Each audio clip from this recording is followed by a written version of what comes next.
A historic cathedral in pieces, 15 concerts may be in store for Wildwood, and is your smartphone messing up your sleep? All that and more coming up on this half hour of RTN News.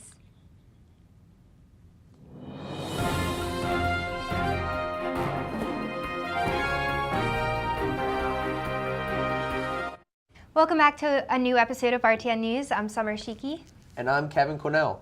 Today we give you the latest going on in the new scenes, starting with news involving Amtrak. Take it away, Summer. Amtrak has started settling lawsuits with victims of last year's deadly derailment in Philadelphia. Lawyers and clients involved in the process have signed strict confidentiality agreements, preventing them from talking about how much money they're receiving. The railroad reached the first settlement last week, brought by two women who suffered head and other injuries in the May of 2015 accident. Dozens of other lawsuits are still pending. 8 people were killed and more than 200 people were hurt when Washington to New York trains sped onto a sharp curve and tumbled from the tracks. Stockton Borough Elementary School, which is the smallest and oldest elementary school in the state, may be in danger of closing down due to low enrollment as one of the deciding factors. The tiny borough, of which has a population of 538, is one of the 3 elementary schools in the South Hunterton Regional School District, which was created in 2013, serving the borough, Lambertville, and West Amville. The elementary school opened in 1832, and the current building has been around since 1872. A community meeting will take place between residents and the district board to discuss the school's future, where those in attendance can discuss ways to keep the school around as a viable option for students to attend and have enrollment numbers rise. Philadelphia police arrested a suspect wanting for stealing a brass railing from the front entry of Union League building in Center City. 50-year-old Reynold Phillips was taken into custody Wednesday just before 11 p.m. Police say Phillips became a suspect after they watched surveillance video of the act. The video showed the man taking a piece of brass railing and carrying it to another location. Some of the railing was recovered, but damages to the crumbling staircase is estimated at $100,000. 4 Newark teens were arrested on Saturday night after crashing a carjacked vehicle in the area of South 9th Street and 12th Ave. Officers from Essex County Sheriff Patrol Division spotted a 2001 Nissan Quest minivan, which had been reported as stolen at gunpoint earlier that day at about past 10 p.m. According to Sheriff Armando Fontoura, the 15-year-old behind the wheel sped off as soon as he saw the law enforcement. The Toyota then proceeded to crash into an oncoming Toyota Corolla and then bounced off to strike 2 parked cars and flipped. The 4 teens were sent to the University Hospital to be treated for their injuries. All 4 were charged with receiving stolen property, in addition to one of the teens being charged with resisting arrest. Rain or shine, let's check out the latest on the weather with Jashanti Pittman. Thank you. This week is looking very bright. Today is partly cloudy with a high 61 and low 49. Tomorrow will be partly cloudy as well with a high 72 and low 55. On Thursday, we can expect a few rain showers with a high 78 and low 49, but some will come back out again on Friday with a high 53 and low 37 and remain out on Saturday with a high 61 and low 43. Sunday will end the week partly cloudy with a high 61 and low 38. It's looking like a pretty good week, so yeah, no rain. I like this a lot. Happy about that, you know? Absolutely. The weekend looks beautiful, especially Friday and Saturday, so it should be a good one. And that's all that matters. Exactly. Well, thank you, Jashanti. After the break, we'll find out in the latest in entertainment news.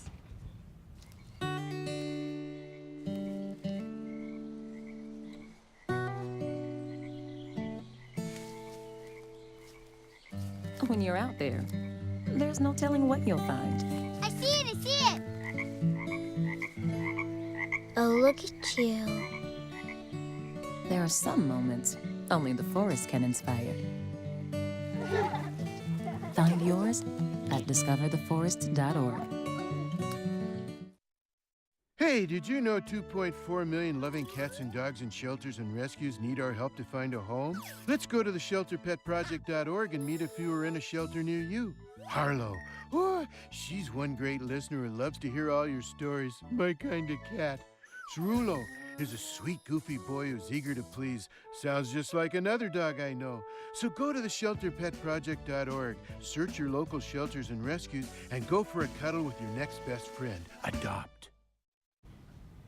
Welcome back to RTN News. We're going to now head over to Alexa Carini with the latest in entertainment.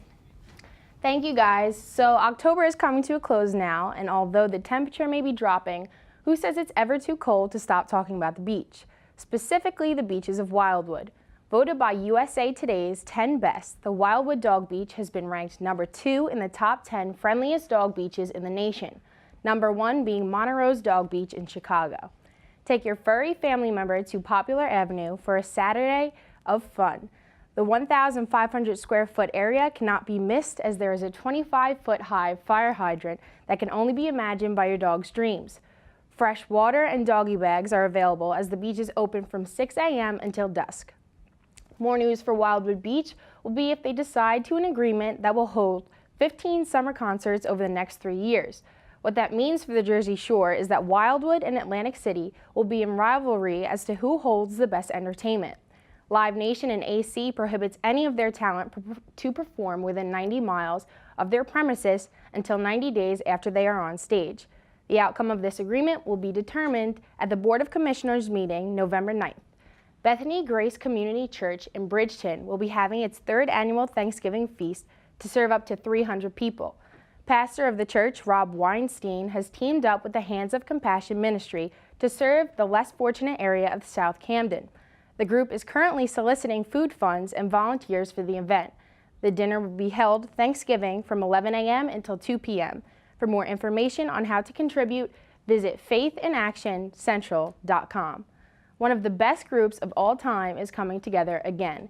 In Pitman's Broadway Theater, the Rat Pack will be uniting, starring Tony Sands as Frank Sinatra. The group of Frank, Dean, and Sammy will perform nothing short of how it would really be done. Amazing, original song performances with plenty of laughter on the side. The trio will be at the theater November 25th at 8 p.m. Let's turn to Mavish with a piece of entertainment. This week, I went to go talk to Rowan University's club, Operation Smile, about the work they have been doing. The club's main goal is to raise awareness for the issues of cleft lip and cleft palate. Okay, so what cleft lip or cleft palate can be is when you have an opening in the roof of the mouth or even the roof of the mouth and roof of the lip, and that kind of causes the child to just be an outcast because no one knows what it is and how they can talk to the person. It can actually cause eating problems and talking problems, and that's why it's so important to kind of take care of it in an early age so it kind of heals through time. They make smile bags filled with handmade smile dolls and other donations like cards, toothbrushes, and shampoo bottles that will all come together in their year-end smile drive for children who are going into surgery to fix their cleft lip. Don't worry, the dolls are not hard to make. The club supplies the fabric and shows you how easy it is to knit together. The dolls are given to children before surgery as something to decorate and then hold on to alleviate stress. The bags are then sent to Operation Smile headquarters, who will deliver the bags internationally, usually to third world countries performing the surgery. Operation Smile meets almost every Friday if you want to come and help them make smile dolls. I'm Mavish Khan, reporting from Science Hall for RTN News. That's so nice that they're doing that for them. That gives them something to look forward to. That's so nice. I know, and especially because like these kids are going through like a surgery that's gonna like be scary, but is gonna change their lives. Yeah. So like something little like this is like It definitely would go a long way. I mean, I got surgery when I was little, nothing as serious as that, but. Yes, it's definitely great for the kids and, great moving forward as far as a good organization. Definitely. I woke up to apple juice and was happy if I got a doll. Well, thank you, Alexa. Everybody has a dream.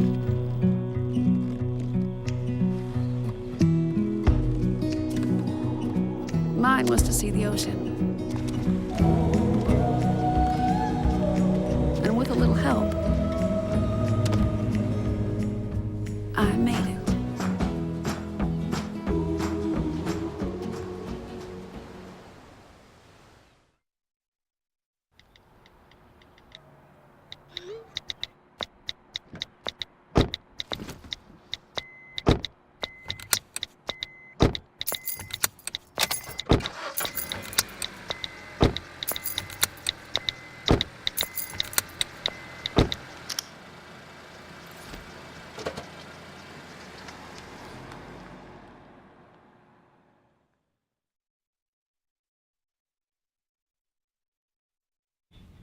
Welcome back to RTN News. 15 concerts over the next 3 summers could be in store for Wildwood's future. There are discussions going on pertaining to a possible deal where the city's beach concert lineup could be significantly expanded. Press of AtlanticCity.com reported that the agreement could be signed at the Board of Commissioners November 9th meeting. The contract negotiations with Ascendant Sports Group, which is a co-founded company owned by Miami Dolphins owner Stephen Ross, could possibly include top-tier acts. This deal would have Wildwood compete with Atlantic City for the title of most popular show destination. Wildwood recently had Tim McGraw perform this past 4th of July weekend.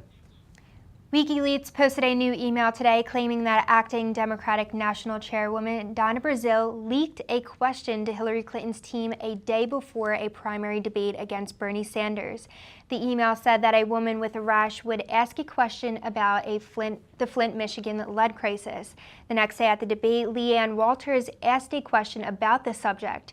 Brazile has denied the claims. CNN has confirmed on Monday that it has accepted Brazile's resignation as a contributor to the network. Having trouble sleeping? Sarah Rankins has this week's health check. Thanks, Summer. Halloween just passed and you know what that means. Tons of candy. But what would candy be without sugar? Registered dietitian Tamara Duker-Fruman has researched the effects of essentially quitting sugar. Fruman says that hormonal levels can shift within hours of not eating sugar. A person's insulin levels will decrease, bringing down your body's guard for losing weight. The moment you stop eating sugar and drop your insulin levels down, it makes it a lot easier for your body to access stored fat and burn it for energy. After a few weeks of taking sugar out of your diet, you will notice lipid levels known as triglycerides, a type of fat in your blood, to start to decrease. This type of fat is known to increase the risk of heart disease. Eliminating your sugar from your diet can be crucial to a healthy life, so don't knock it till you try it. There are approximately 3 million people that have a peanut allergy in the United States, making it one of the most popular allergies to have. Fortunately, this past week, researchers reported that they have created a skin patch which delivers peanut protein that may help treat children and young adults with this allergy. The study involved a research team to gather 74 children and young adults to participate. Volunteers were randomly assigned to wear a high-dose patch, a low-dose patch, or a placebo patch. Participants put a new patch on daily for 1 year. After the year was up, they were evaluated whether they were able to consume at least 10 times more peanut protein than in the beginning of the study. It was shown that about half of the participants in the high and low dose groups could and only 12% of the placebo group could. This tactic is still in the process of being studied. Having trouble sleeping? The cause of that could be right in front of you and you wouldn't even notice.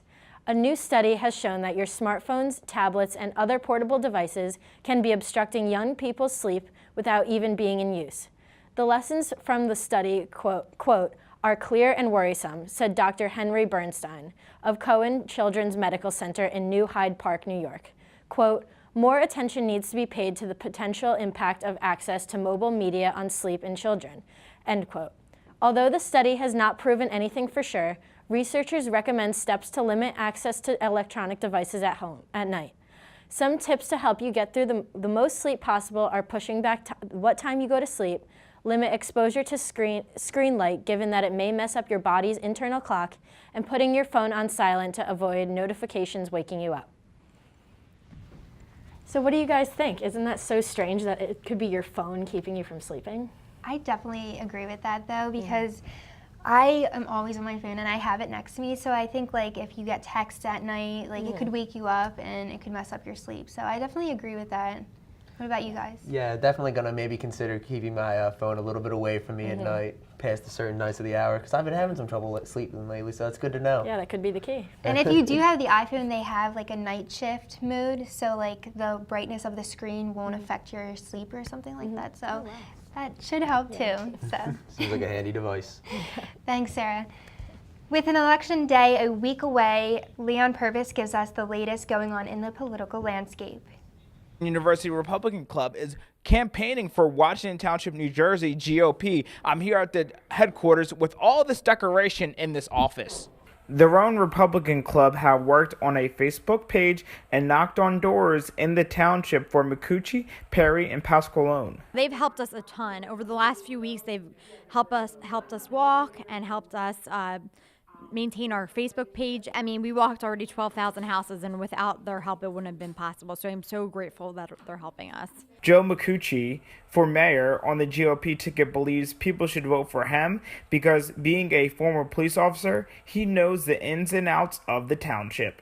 Well, because I've been around in this township for almost 38 years in this township, and I've seen the township grow. I've seen the ins and outs of the politics of this township, and I see what needs to be done in this township. I've seen it firsthand.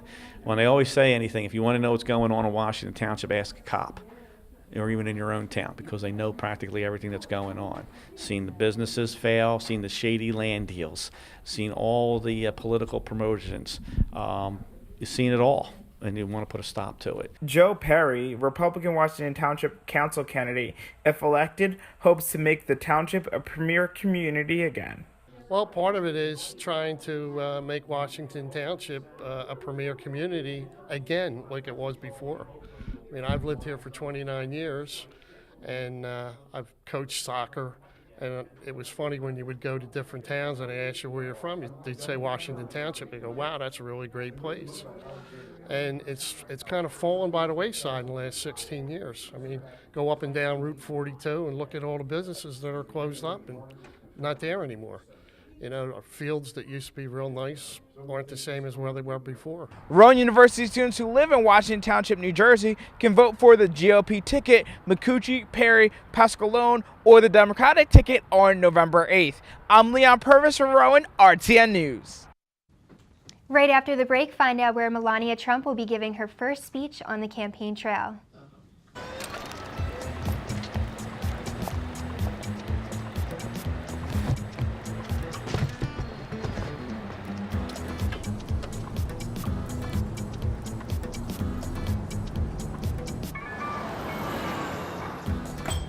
It's a short ride from your neighborhood to your naturehood. To find a neighborhood park or green space near you, visit discovertheforest.org. Welcome back to RTN News. A 19-year-old college student at Texas A&M is facing DWI charges after police say she crashed her SUV while attempting to take a topless Snapchat selfie for her boyfriend. Miranda K. Radar was arrested in Bryan, Texas on Wednesday night.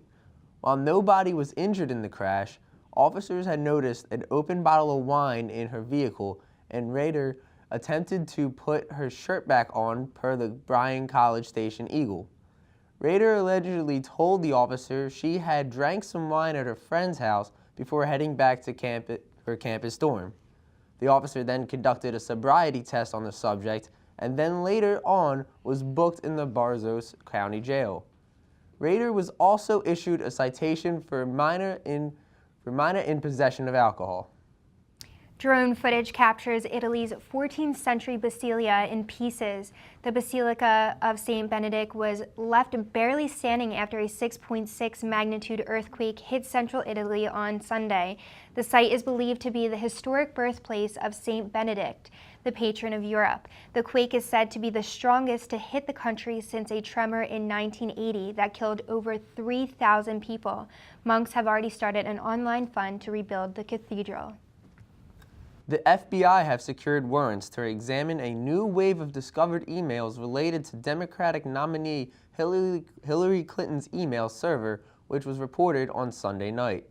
The warrant will allow the FBI to examine emails to see if they are relevant to its probe of the private email server used for government work by Clinton. FBI Director James Comey was under fire by many, including prominent Democrats on Capitol Hill, for being accused of breaking the law in an attempt to influence the election. Comey was under heavy pressure to release the details of the emails quickly, as allies to Clinton fear this controversy might roll past Election Day. The Clinton camp questioned Comey's decision to send a letter notifying Congress of the email review before he even knew of any extra details. Clinton currently has a slim margin ahead of Republican nominee Donald Trump in the polls. Melania Trump will be giving her first speech on the campaign trail this Thursday in Pennsylvania. Melania told an ABC reporter that she has been absent from the campaign because of her son Barron. Donald announced that she will give at least 2 to 3 speeches before the election and believes that she is an amazing public speaker. Trump has been campaigning out west over the weekend with stops in Nevada, Colorado, and New Mexico. Let's head over to Eric Conklin with an update on our Rowan sports teams. The Rowan University football team went on to beat on the road to Frostburg State for the first time in 30 years, trying to keep their season alive. The Profs controlled the game heading into the fourth with a 14-12 lead. But the Bobcats overcame the deficit, outscoring the Profs 12-0 in the fourth quarter. Frostburg went on to defeat Rowan 24-14. Their overall record to 7-1 and 6-1 in the NJAC. With the win, Frostburg also moves into first place in the NJAC. For the Profs, their record falls to 5-3 overall and 4-3 in the conference. Rowan takes on Keene University this Saturday in their home finale. Over in women's volleyball, Rowan University traveled to Hunter College and lost 2 matches at the New York Regional Challenge this past Saturday. The Profs suffered a pair of 3-0 losses to Stevens Institute of Technology and Nazareth College. In the first match versus Stevens, setter Kat Wolf led the way with 17 assists and 6 digs, while outside hitters Kaylee Gallagher and Erica O'Hagan added 7 and 5 kills for the Profs. In the second matchup, it was a similar story, as Erica O'Hagan led Rowan with 10 kills, while Kat Wolf had 21 assists, 8 digs, and 4 service aces. Her middle hitter, Erin Keegan, had 5 blocks, and setter Mary Grace Testa had 4 blocks of her own in the loss. 5th-seeded Rowan travels to the 4th-seeded Keene University for the first round of the NJAC tournament today at 7. Now moving off the court, Rowan University's men's cross-country team took second at the New Jersey Athletic Conference Championships on Saturday. Leading the charge for the Profs was Zach Helm, who finished third with a time of 25 minutes and 15.76 seconds. On the 8K course, Rowan had 2 other runners finish up in the top 10 and had 3 more runners finish within the top 15. However, it wasn't enough for the Profs, who fell just 12 points short of the College of New Jersey, who finished in first. Zach Helm is the Profs' highest finisher at the meet since 2014. And I was able to get a little update with the Rowan field hockey team. Here's a look. It was a heartbreaking loss for Rowan's field hockey team on Wednesday, October 26th, as the girls looked to keep their playoff hopes alive.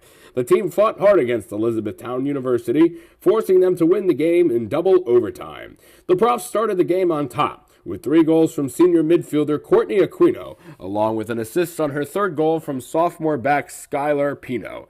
The Blue Jays were able to score early with a goal from senior forward Kelsey Detweiler, along with a later goal by freshman forward Madison Kubik. It was then in the second period that senior forward Charity Good scored to knot the game up at 3, sending it into overtime play. It was finally a goal by midfielder Nicole Leaf at the 73rd minute mark that sealed the deal to send Elizabethtown University to an 11-4 record. Rowan now moves to 11-6 on the season, with their postseason hopes on the line. With a win on Saturday, October 29th against their South Jersey rivals from Stockton University, the Profs will advance to the New Jersey Athletic Conference Championship Tournament. This is Eric Conklin for Channel 5 RTN News.